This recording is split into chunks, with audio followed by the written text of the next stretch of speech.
Hola, ¿qué tal amigos? ¿Cómo están? Muy buenas noches, muy buenos días, muy buenas tardes, dependiendo del horario y el lugar que usted se conecte a las redes sociales y en especial a YouTube, donde seguramente usted está buscando qué ver, qué escuchar y seguramente algo interesante. Hoy en 100% Bolivia tenemos algo muy especial. Tenemos a un escritor de alto nivel, tenemos a una persona que nos va a hablar sobre lo que está pasando ahora con algunos temas muy interesantes que están pasando en Bolivia y también en Estados Unidos. Pero también vamos a hablar de algo sumamente importante, como nos estamos dedicando a entrevistar a personas que escriben libros, a personas que están haciendo mucho por la cultura, tomando en cuenta ese campo subjetivo donde vamos a incorporar ideas, conocimientos, tradiciones, costumbres. Pues hoy vamos a entrevistar a el escritor de este libro, al escritor Hugo Marcelo Valderrama. Ustedes ya lo conocen, ya estuvo con nosotros. Por suerte tenemos el agrado y el honor de poder conversar con él y que poco a poco pues sea un amigo de nuestro espacio. El libro se llama, escuchen bien, Bolivia, del golpe 2003 a la dictadura narcoestado. Hugo, ¿cómo estás, mi estimado? Muchas gracias por tu tiempo y tu amabilidad. Pues y disculpame que haya sido así tan rápido, porque yo tenía pensado en entrevistarte en unos 2, 3 días más, pero sabes, la coyuntura, la actualidad y las cosas que suceden en este mundo y en especial en nuestro país, pues ¿a quién más tenía que convocar que era a ti? Estimado, muchas gracias por tu tiempo.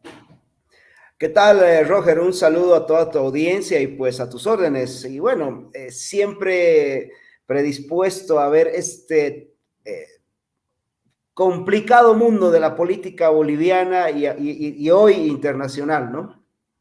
A ver, hace muy pocas horas yo estaba trabajando y empiezo a revisar un poquito en mi descanso el celular para informarme un poquito. Y mira, me encuentro con este nombre y seguramente a vos no te ha parecido muy extraño lo que sucedió, pero a la gente, digamos, que está poco informada o la gente que ignora muchas cosas, pues no. Eh, Tal vez hasta se olvidó de ese nombre que te voy a mencionar. Mira, Manuel Rocha, ex embajador de Estados Unidos en Bolivia, fue arrestado en Miami tras ser acusado de ser espía de Cuba en Estados Unidos, claramente. Y pues cuando yo escuché ese nombre y empecé a, a pensar, a ver, ¿a quién voy a entrevistar? Y al primero que dije fue a Hugo. Voy a llamarlo a Hugo y le voy a preguntar, porque claro, era como que pues, notaba algunas conexiones, algunas tal vez seguramente intuiciones tuyas o por las investigaciones tuyas, sabes casi todo el panorama, el mapa y las cosas que ha sucedido. Y es por eso que te convoco a ti, mi hermano.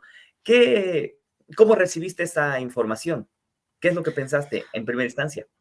Bueno, a ver, yo puse algo ahí en redes respecto a esto y dije, al final la captura de Manuel Rocha como espía bajo cargos de espionaje para la dictadura de Cuba dentro del aparato diplomático de los Estados Unidos confirma eso que yo vengo diciendo en mi libro, que lo que sucedió en Bolivia en 2003 fue un golpe de Estado protagonizado por el crimen transnacional desde su plataforma que, digamos, de esta plataforma que ellos han creado para parecer política, pero es una estructura delincuencial, me refiero al Foro de Sao Paulo, y además, pues con toda la planificación de la estrategia y toma de poder desde Cuba, pero con un elemento importante, que es el apoyo de todo el progresismo internacional y en especial de la izquierda norteamericana.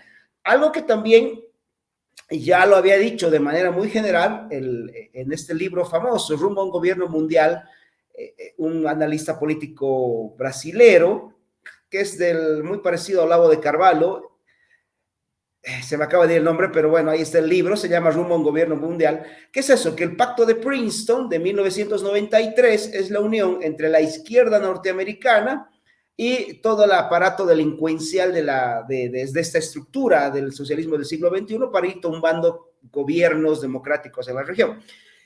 Para mí, simple y llanamente, fue una confirmación de aquello que yo ya había dicho en mi libro y que vengo diciendo hace varios años, que en Bolivia se han ejercido una serie de metodologías para tumbar gobiernos, tomar el poder y tenerlo el poder de manera permanente, y que Bolivia está tomada por una estructura delincuencial. Y eso, bueno, cuando salió el libro, hace un mes atrás, un mes y medio atrás, a mediados de octubre, mucha gente que lo leyó me dice, no, es que bueno, aparentemente hay ciertas cosas que podrían caer en la teoría de la conspiración, porque tú afirmas que participó Cuba. Bueno, ahí está, o sea, ya se acabó de probar lo que yo vengo diciendo, que Cuba tiene mucho que ver.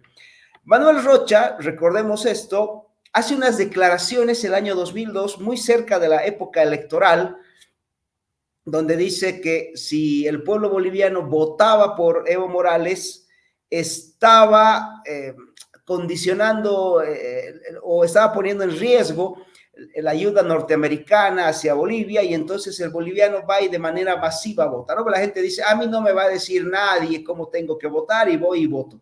Bueno, resulta de que yo sabía que eso tenía algo de sospechoso desde esa vez, porque ningún diplomático profesional, Roger, se puede dar ese lujo de hacer esas declaraciones. O sea, ningún diplomático puede hacer ese nivel de injerencia. Y él lo hizo. Obviamente que no respondía al aparato político de los Estados Unidos, sino a esta infiltración del tema de Cuba en la propia seguridad de los Estados Unidos. Que, ojo, además, es un fenómeno que viene pasando ya hace por lo menos 3 décadas, porque hay un descuido de la propia seguridad de los Estados Unidos y están dejando que estas cosas pasen. Además, el Partido Demócrata, muy alineado a estas ideas del socialismo del siglo XXI, especialmente el ala radical del Partido Demócrata, y me refiero a la familia Clinton, me refiero al propio presidente de los Estados Unidos, al actual, ¿no? A John Biden, a Kamala Harris, su vicepresidenta, Barack Obama. Entonces, esta gente que ha ido de cierta manera abriéndole las puertas a esta estructura, que es un proyecto además muy peligroso, y que además esto que ha pasado con Manuel Rocha debería hacer reflexionar al pueblo norteamericano de que los Estados Unidos no es inquebrantable, de que los Estados Unidos o que Cuba está sirviendo como plataforma de exportación del crimen transnacional y que está tocando sus puertas, querido Roger, ¿no? Me hablas de hace 30 años. ¿Cómo podemos identificar esta idea de que, a ver, los bolivianos cuando piensan en Estados Unidos piensan que, a ver, no sé, todo es derecha, ¿verdad? Desde aquí, ¿no? El imperio, ¿no? Toda esa construcción que se ha generado desde hace mucho tiempo. Pero, ¿cómo tú le explicas? Ahí va mi pregunta, mejor dicho, vamos a replantearla. ¿Cómo tú explicas a los bolivianos que en Estados Unidos también hay una estructura de izquierda fuerte, consolidada? Mira, lo que pasa es que es una cuestión muy difícil hablar esto sobre todo y en especial con gente sin formación política. No, porque, a ver, el sistema educativo boliviano, que está mal y es un problema serio, pero no es un tema que esté mal por culpa de Evo Morales exclusivamente. Evo Morales lo que ha hecho es empeorarlo, pero el sistema educativo boliviano nunca ha sido un sistema eficiente. Hay que recordar que es un sistema muy adoctrinador, muy de poner ideas en la cabeza de la gente y cero análisis crítico. Un dato preocupante, en Bolivia el 90% de los bolivianos no lee un libro al año, por ejemplo. Entonces es muy difícil hablar de estos temas que son complicados, que requieren cierto conocimiento de historia, de política, de filosofía, como para entender. Está dándose un fenómeno nuevo, digamos, en las generaciones más jóvenes, la generación Z, que tiene acceso a información más rápido y que está resultando ser más crítica, pero es muy complicado, muy, muy complicado. Es más, yo te voy a contar algo. Hace no más de 2 días atrás, 2 o 3 días atrás, politólogos reconocidos en Bolivia, con bastantes cartones universitarios que los respaldan, me cuestionaban a mí, por ejemplo, el hecho de que yo hable sobre el pacto de Princeton, sobre que yo hable sobre la posibilidad tan solo de que la izquierda norteamericana tenga algo que ver con el Foro de Sao Paulo. Es más, me dicen, en Estados Unidos no hay izquierda, por ejemplo. Claro, esta gente tiene esa idea preconcebida de que en Estados Unidos todo el mundo es capitalista y, por ejemplo, no se han percatado ni se han debido enterar que el tutor de tesis de grado de la señora Clinton fue Saul Alinsky, un comunista recalcitrante y que tenía un libro que se llamaba Manual para Radicales, que era una hoja de ruta que tenían que seguir las izquierdas norteamericanas para alcanzar el socialismo en los Estados Unidos. Entonces, hay gente que no se ha enterado de esas cosas. Es muy difícil hablar de estos temas con bolivianos, inclusive con politólogos o con gente entendida o en teoría entendida en estos temas, porque como te repito, o sea, es una especie de repetir de manual ciertas cosas y cero análisis político. Es muy difícil, Roger, realmente es muy complicado. Yo lo hago en mis cátedras. Claro, o imagínate cuando vos hablas de la escuela de Frankfurt, digamos, ¿no? Entonces ellos piensan que está pues por allá, por Europa, o sea, que se ha construido, digamos, algunas ideas desde allá, ¿verdad? Pero pues sabemos que aquí en Estados Unidos ha sido muy bien financiadito, ¿verdad? Claro, lo que pasa es que es eso, ¿no? Hay mucha gente en Bolivia que no sabe la historia de este propio país, de su propio país donde ha nacido. Imagínate pedirle que entienda coyuntura internacional, etcétera. Ahora bien, el problema es que Bolivia hace muchos años que viene siendo un experimento de ciertas teorías políticas que se han intentado, teorías políticas, estrategias delincuenciales y mecanismos de toma de poder.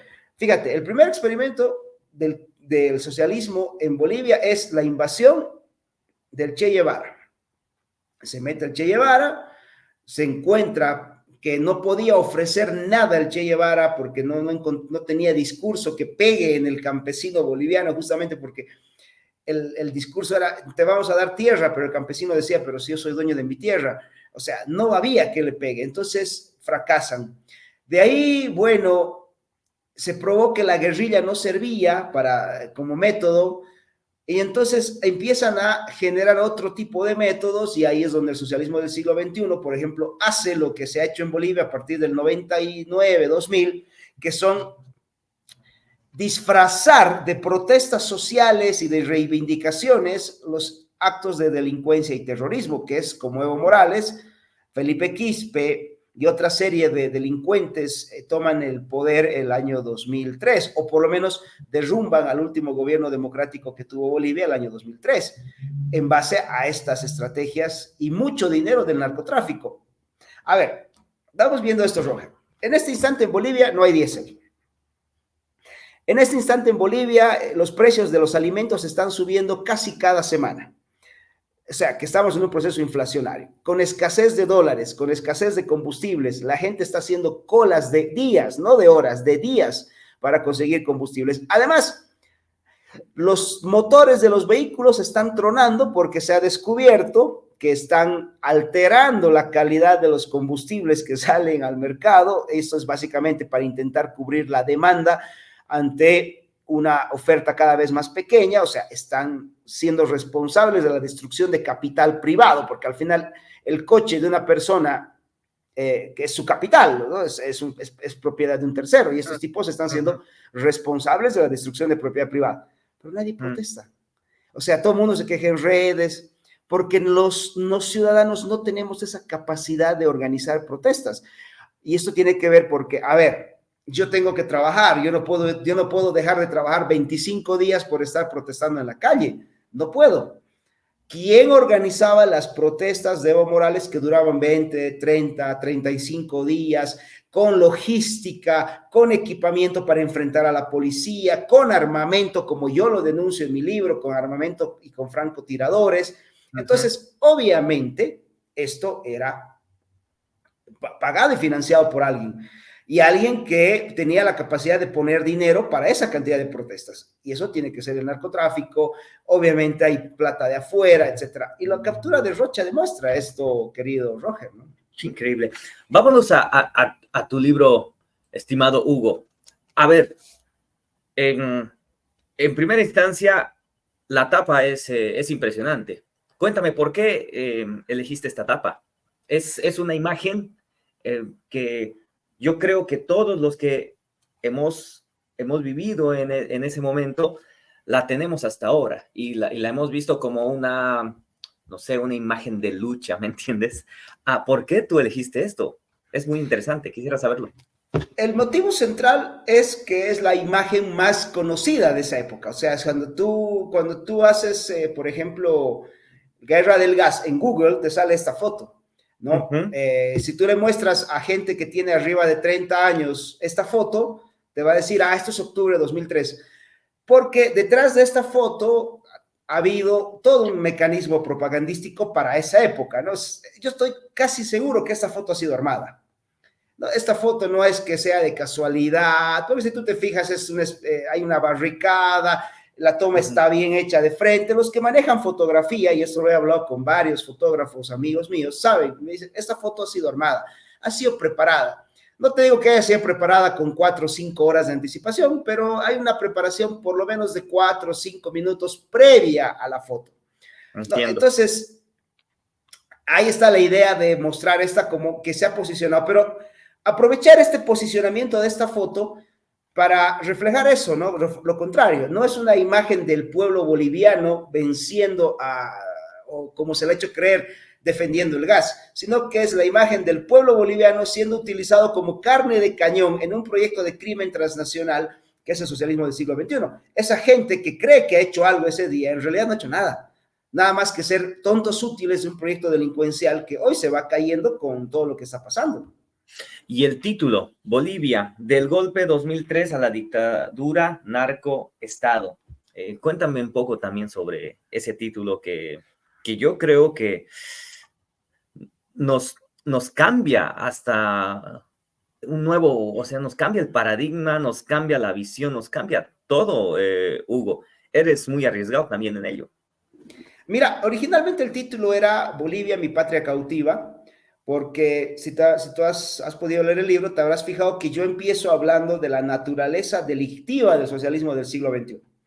Y entonces, lo que yo planteo al final, a partir del primer capítulo hasta el final, es de que esta estructura delincuencial ha capturado el país, ha capturado las instituciones, ha capturado la patria, ha destrozado la economía, hay presos políticos, etcétera.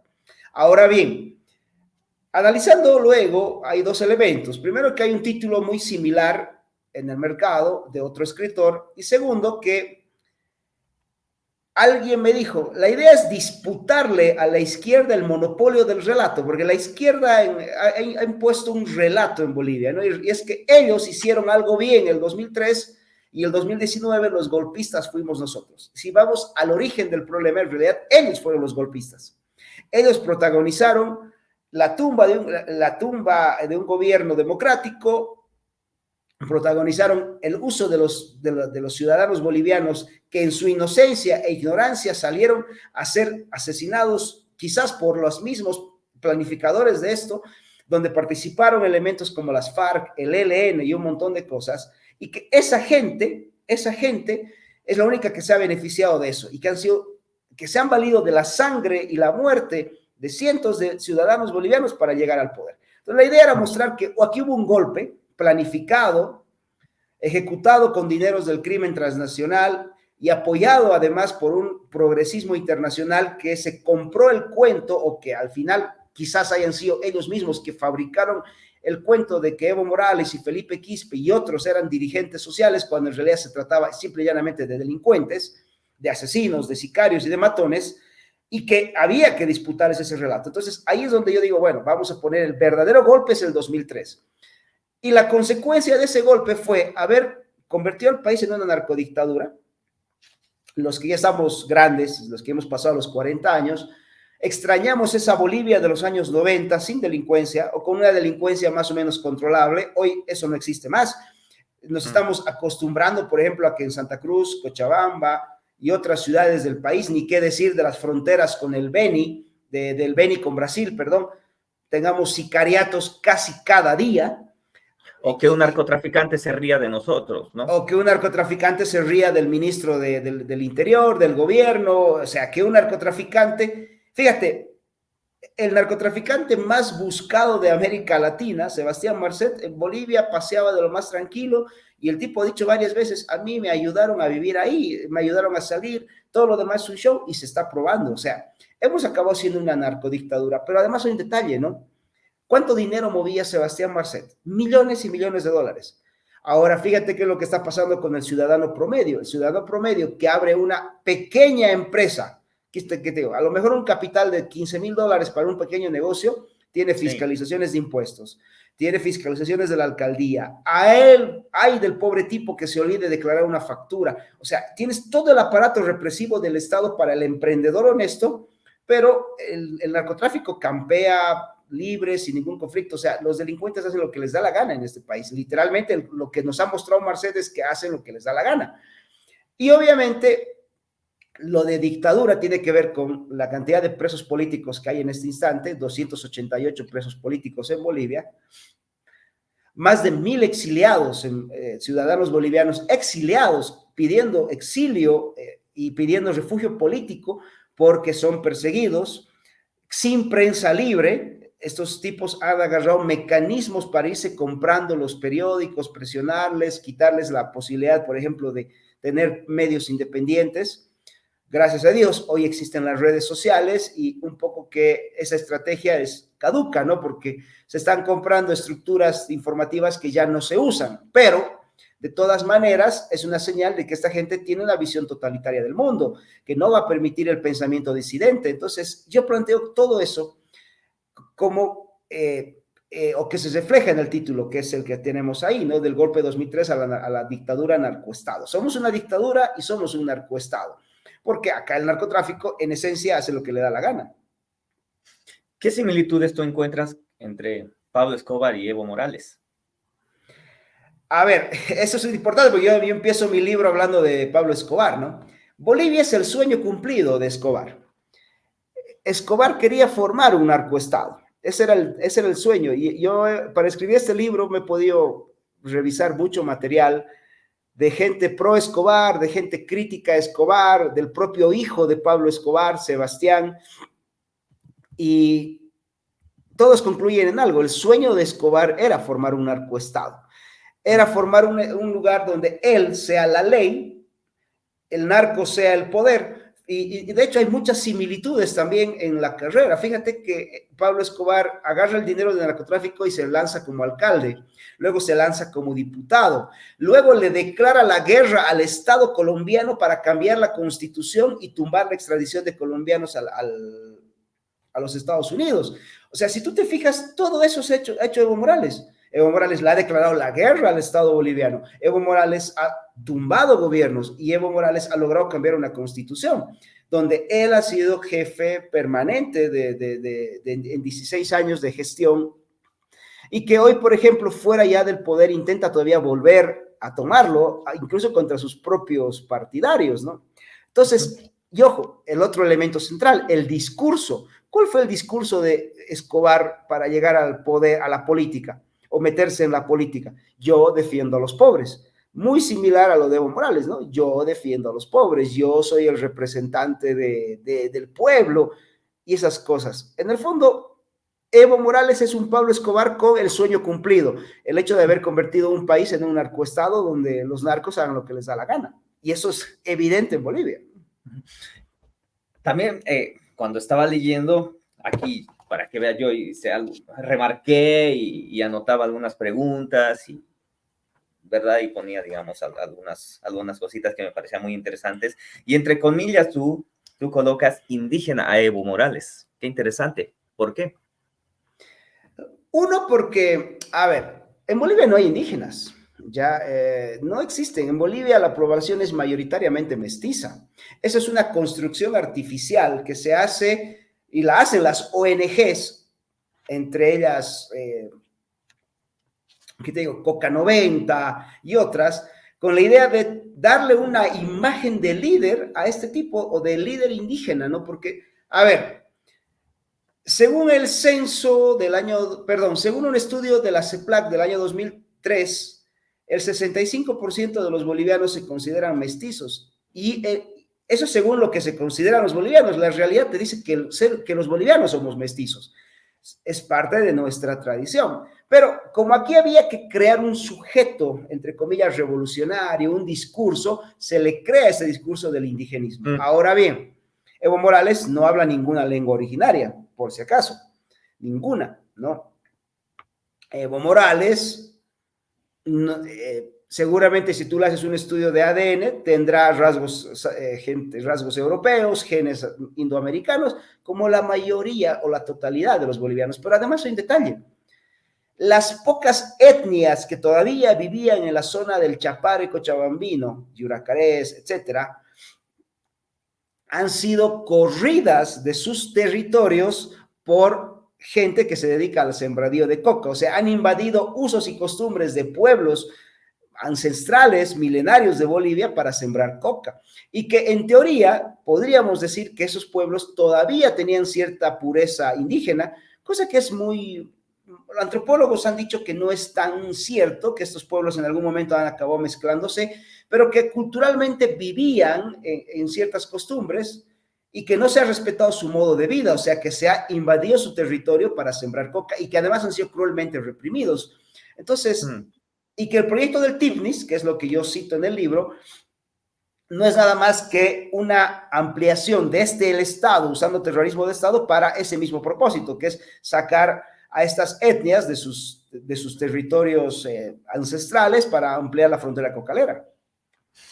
Cosas también que me han llamado mucho la atención de tu libro, y te voy a ser sincero, mira, ahí hablas de Jorge Quiroga y también de Leopoldo Fernández, y ahí planteas, o mi pregunta es, si Jorge Quiroga y Leopoldo Fernández negociaron la paz, ¿m? ¿Con quién y con qué objetivo? A ver, cuando se negocia esa paz, hoy me encontré casualmente con un periódico de esa época, un periódico impreso de esa época, con la tapa, donde aparece el cadáver de Marcelo Trujillo y del policía que fueron asesinados en Cochabamba, plan de machetazos, golpes de piedra, etcétera. Y bueno, se ve esa imagen atroz, aparte que yo era amigo de Marcelo. Bueno, se negocia la paz. Fueron los que, o sea, fueron asesinados con golpes de machetes, mientras ellos se encontraban heridos, ¿verdad? Exactamente, Son ellos, ¿verdad? Eso fue exactamente, fue enero del año 2002, y eso fue más o menos el 12, 13 de enero del 2002, y el 22 de enero es cuando Evo Morales es expulsado del Congreso, porque él era parlamentario, justamente por la muerte de estos uniformados y todo el caos que él había organizado en Cochabamba, ¿no? Bueno, lo expulsan y él amenaza nuevamente con que si lo expulsaban la violencia iba a seguir. Entonces, se llega a un acuerdo con el gobierno de ese momento a cambio de la paz, ¿no? Supuestamente ya no iba a haber más violencia, etcétera, cuando en realidad lo que correspondía era, después del desafuero de Evo Morales, iniciar una acción penal y que esté adentro, por cabecilla. Pero ahí hay una negociación de paz, entre comillas paz, y se lo deja libre y se lo deja postular a la presidencia en las elecciones de ese año, donde además participa el señor Manuel Rocha desde la Embajada Americana haciendo las declaraciones incendiarias, y se vota y se pone a un tipo que había matado y había sido protagonista y cabecilla y organizador de la muerte de bolivianos desde el año 2000, se lo pone en un segundo lugar de esas elecciones y se le da el chance de tumbar a Goni un año y medio después. Entonces, obviamente que ahí hubo una negociación. El gobierno no hizo su trabajo en ese momento, que era garantizar la seguridad de los bolivianos, extraditando, metiendo preso o aplicando el poder de la justicia sobre un delincuente. Ojo, cuando muere Marcelo Trujillo y el policía, él hace una declaración y dice, no, es que no es mi culpa que eso haya pasado. El que está ensangrentando el país es ese decreto anticoca, no es el decreto contra los productores de coca, o sea, siempre limpiándose las manos. Y aparece en acción, por ejemplo, ahí periodistas que escribían en español, pero para la BBC en Inglaterra, mostrando que en realidad lo que estaba pasando era que los indígenas bolivianos estaban peleando contra los colonialistas del gobierno pro-yanqui, ¿no? Ese es el relato de siempre, cuando en realidad lo que estaba sucediendo era que Bolivia estaba siendo atacada por delincuentes, por sicarios, por matones, y por eso es que yo hablo de este tema, ¿no? De que el progresismo tenía una especie de romance con Evo Morales y que le perdonaron cualquier acto criminal y delincuencial que haya podido tener. Ahora digamos, planteando esta idea de progresismo, sigo leyendo tu libro y me voy al capítulo 4. Bueno, previo a eso, poquito antes, el último párrafo del capítulo 3 dice: Carlos Mesa fue un tonto útil de los enemigos de Bolivia. Y claro, y viene ya el capítulo 4 que dice: Carlos Mesa, el gran traidor a Bolivia. ¿Me puedes comentar un poco sobre este capítulo y el título que, digamos, es fuerte, digamos, ¿no? Para la gente que, digamos, ha votado a Mesa en algún momento, digamos, ¿me entiendes? Y te cuento que a mí me ha resultado muy complicado, más complicado que hablar mal de Evo Morales, me ha resultado mucho más complicado a nivel de personas, académicos, etcétera, criticar a Mesa, ¿no? Porque está metida la idea de que Carlos Mesa es el bueno y que Evo Morales es el malo.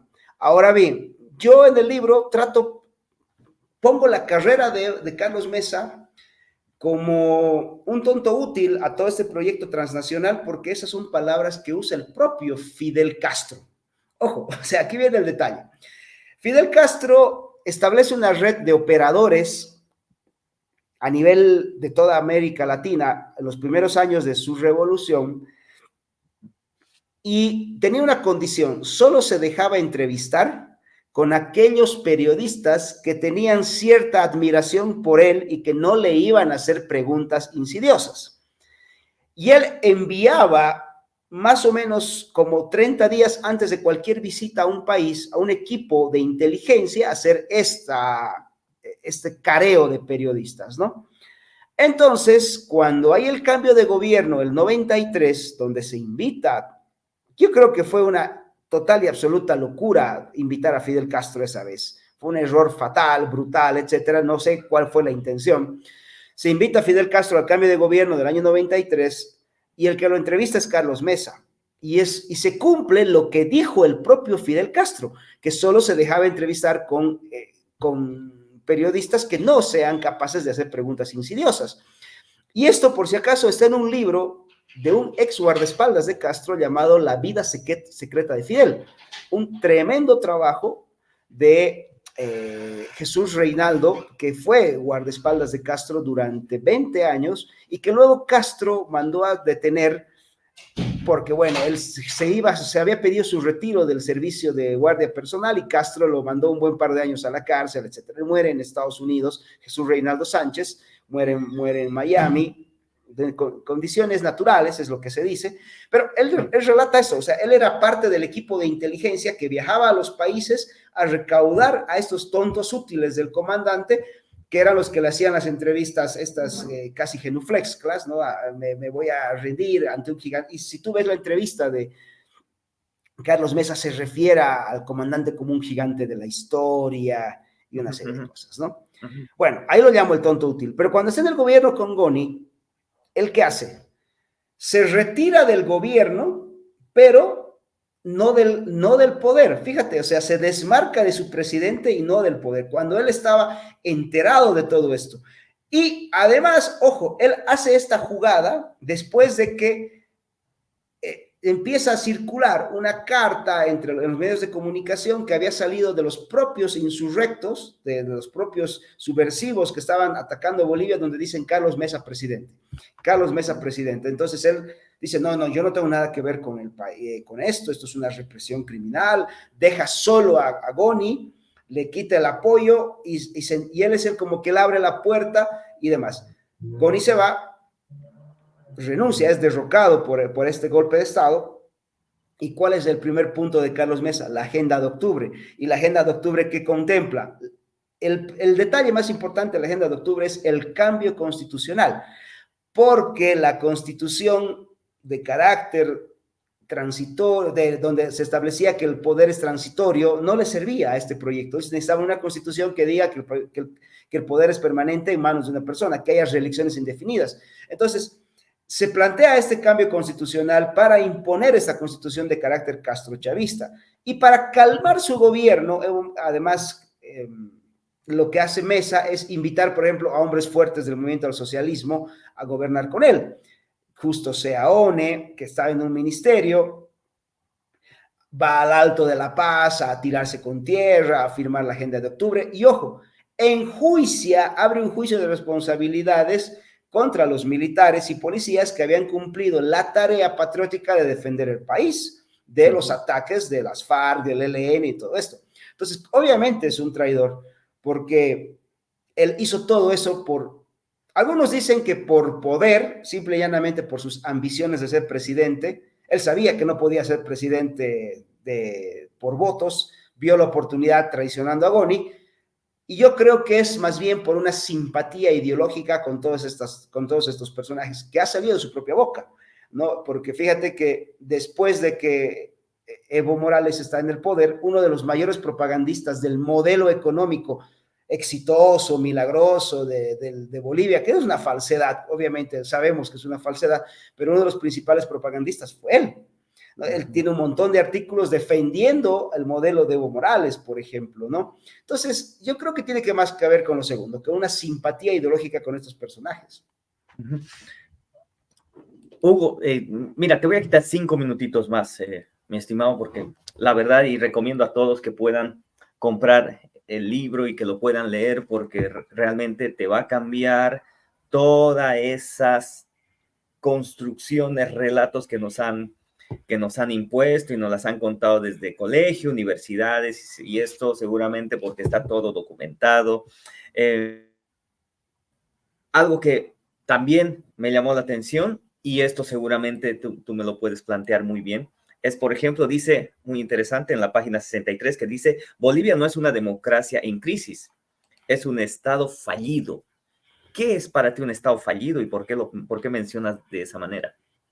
A ver, una democracia en crisis es todavía un estado donde hay cierta institucionalidad que puede estar en crisis, producto de los ataques internos, como fue entre el 2000 y el 2003, con gobiernos que eran debilitados constantemente por estas estructuras del crimen, que en lugar de hacer gestión política tenían que estarse defendiendo de estas conspiraciones, y que obviamente eso se repercute en el nivel de vida de las personas. Esa es una democracia en crisis, ya. Pero un estado fallido es lo que estamos viviendo hoy. Un estado, por ejemplo, donde el ciudadano de a pie, el ciudadano que trabaja, el ciudadano que prospera o que intenta prosperar, es la víctima de un sistema judicial, por ejemplo, de un sistema tributario. Un estado fallido, por ejemplo, hoy tienes la peor salud de América Latina. En un gobierno que en su momento, después del 2006, tuvo la enorme lotería de los precios internacionales de los hidrocarburos y por lo ende del gas, históricamente altos. Jamás en su vida se habían imaginado esto. Fíjate, cuando Chávez sube al poder, el petróleo que estaba en $28. ¿Y cuánto estaba el gas? O sea, que el gas está ligado al precio del petróleo. Y estos tipos llegan al poder y el petróleo alcanza el precio promedio de $150. Obvio, la cantidad de plata que tuvieron fue enorme y aún así tenemos el peor sistema de salud. Los bachilleres bolivianos, comparados tan solo con los bachilleres de la región, hablan 5,000 palabras menos, tienen problemas en matemáticas, o sea, su nivel de matemáticas es mucho más bajo que los bachilleres de la región, comparado con Argentina, con Chile, o sea.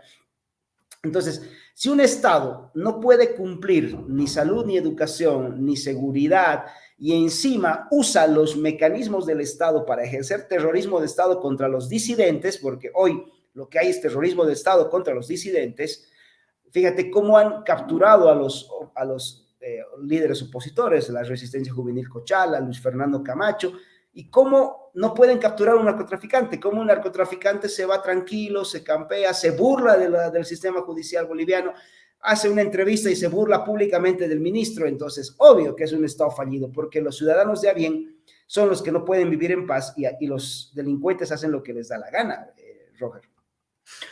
Hugo, cuando tú escuchas que a a Goni o a Sánchez Berzaín le dicen asesino en algunas marchas, ¿no? Generalmente se escucha Goni asesino, que tiene que volver a Bolivia e ir a la cárcel. Con toda tu investigación, bueno, primero, ¿qué es lo que sientes? Y segundo, ¿son asesinos? A ver, yo siento que el boliviano realmente no tiene capacidad de investigación histórica. Es como que se tragó un cuento y ya está, pero es incapaz de abrir su cabeza.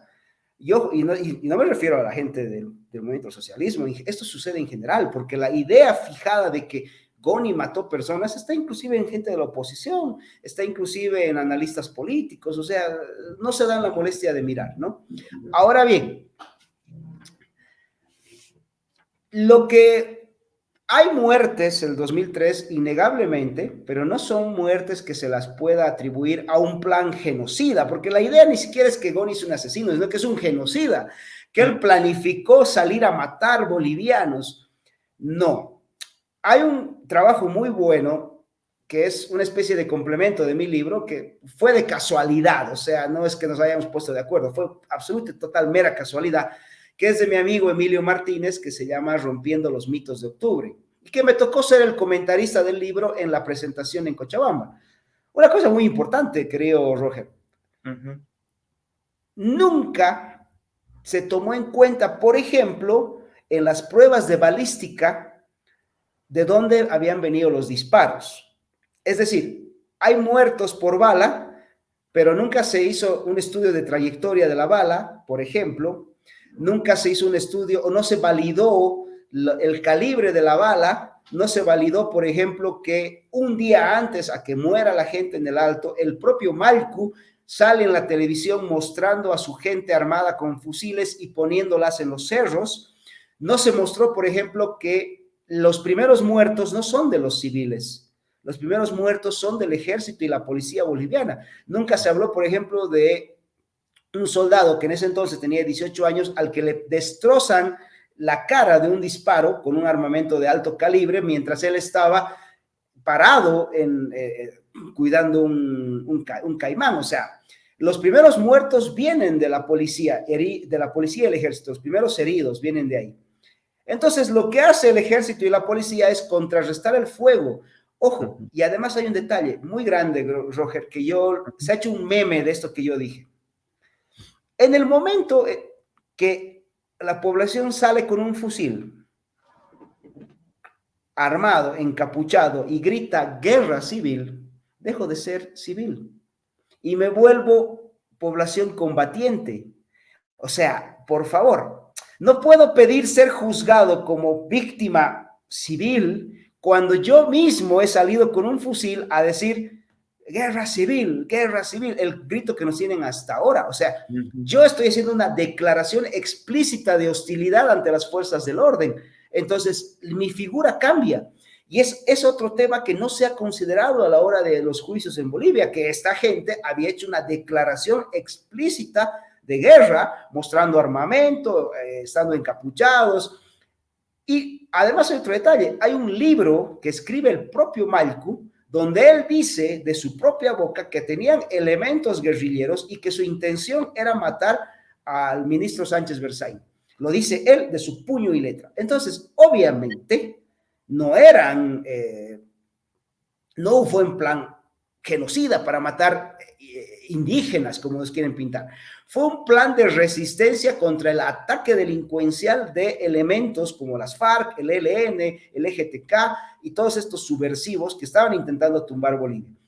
Eso es lo que se debió haber investigado. Si la policía y el ejército cometieron abusos y se les fue un tiro y mataron a un inocente, bueno, que se procese dentro la verdad, la memoria y la justicia, no desde el punto de vista ideológico, donde se diga que aquí se salió a matar de manera directa a unos pobres protestantes, a una población indefensa. No, que hagamos el panorama completo y hagamos la investigación en ese marco de la verdad, la justicia y la memoria.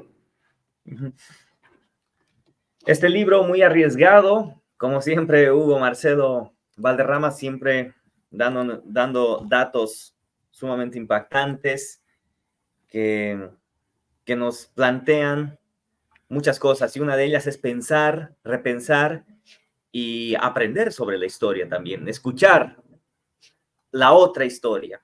Ahora, la última, estimado Hugo.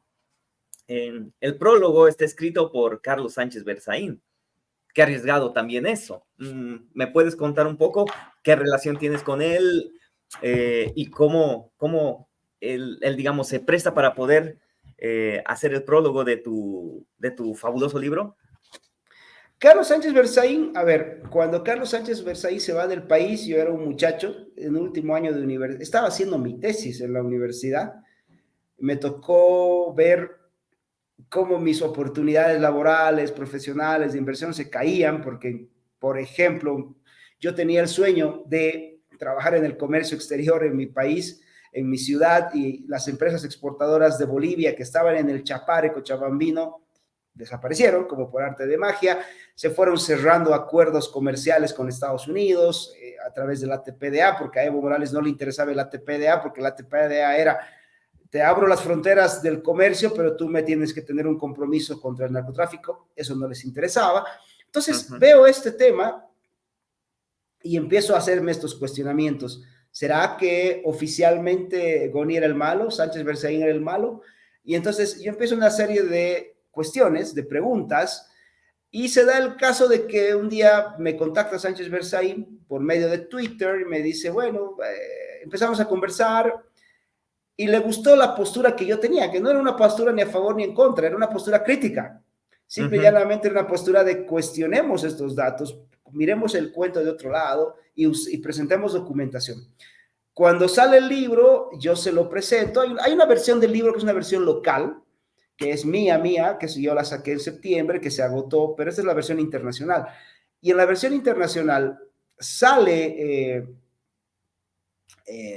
digamos, este cuento de Sánchez Berzaín, o de este prólogo de Sánchez Berzaín, porque él me dice, yo quiero hacer el prólogo porque es un libro muy, muy arriesgado en Bolivia y que requiere que la gente que lo vaya a leer vea que estamos haciendo las cosas de otra manera, que estamos obligando a la gente a pensar.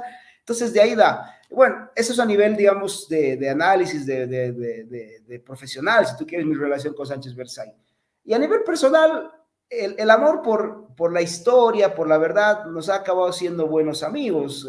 Y eso que también es muy arriesgado, porque Sánchez Berzaín en Bolivia, decir que eres amigo de Sánchez Berzaín en Bolivia es casi que un pecado. Bueno, te habrás dado cuenta que yo no soy alguien que se deje guiar por lo que dice la mayoría, trato de ser yo siempre. Y te diré que eso ha sido un conflicto, ¿no?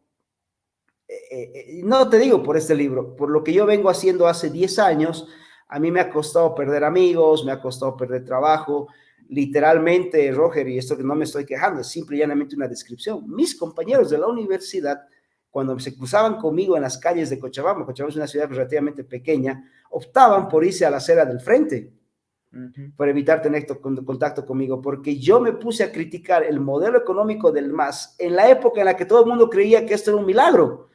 Entonces era el único hereje que no creía en el milagro, y hoy un par de economistas, y me he tenido que topar con ese tipo de cosas. No me interesa, no me afecta, porque yo he aprendido a vivir esencialmente para la verdad, y al final ese es lo mejor que tengo, ¿no?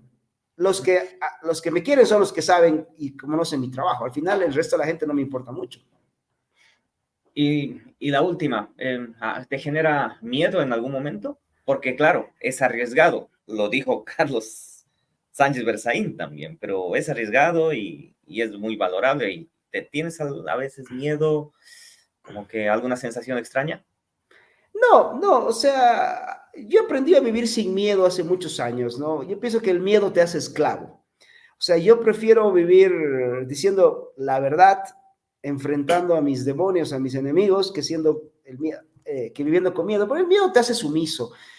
El que vive con miedo en realidad sobrevive, ¿no? Y fíjate, y esto lo aprendí de un tipo llamado Víctor Frank en un libro que es Un mundo con propósito, ¿no? Él era prisionero de guerra en la Segunda Guerra Mundial, estaba en un campo de concentración, etcétera, y él dice, la única forma de que la esclavitud no te acabe de consumir es tener un propósito. Mi propósito es decir la verdad.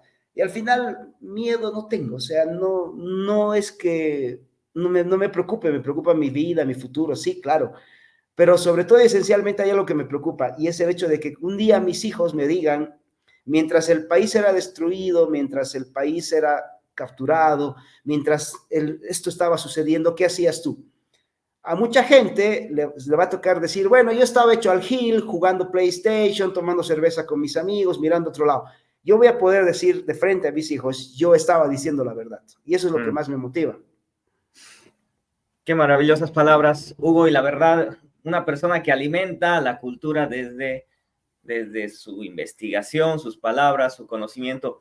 Hugo, te agradezco mucho por tu tiempo, tu amabilidad y nuevamente siempre bienvenido a mi espacio y para mí es un honor que puedas estar en este espacio y nos puedas enseñar, nos puedas contar todas estas historias que muchas veces han sido muy bien escondidas debajo del tapete. Muchas gracias, Hugo. La última, ¿por qué tienen que leer tu libro?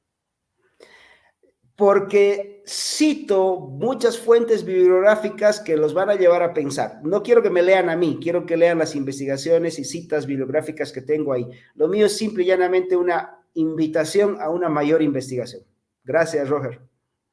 Gracias, Hugo. Hasta pronto. Nos vemos la próxima. Placer. Te agradezco. Un placer. Hasta pronto. Chao, chao. Ahí estuvimos con Hugo Marcelo Valderrama. Realmente recomendable este libro. Espero que lo puedan comprar, lo puedan leer. Es Bolivia, del golpe 2003 a la dictadura narcoestado, de Hugo Marcelo Valderrama. Se los recomiendo encarecidamente. Esto fue 100% Bolivia. Soy Roger Montesinos. Nos vemos la próxima. Hasta pronto. Chao, chao.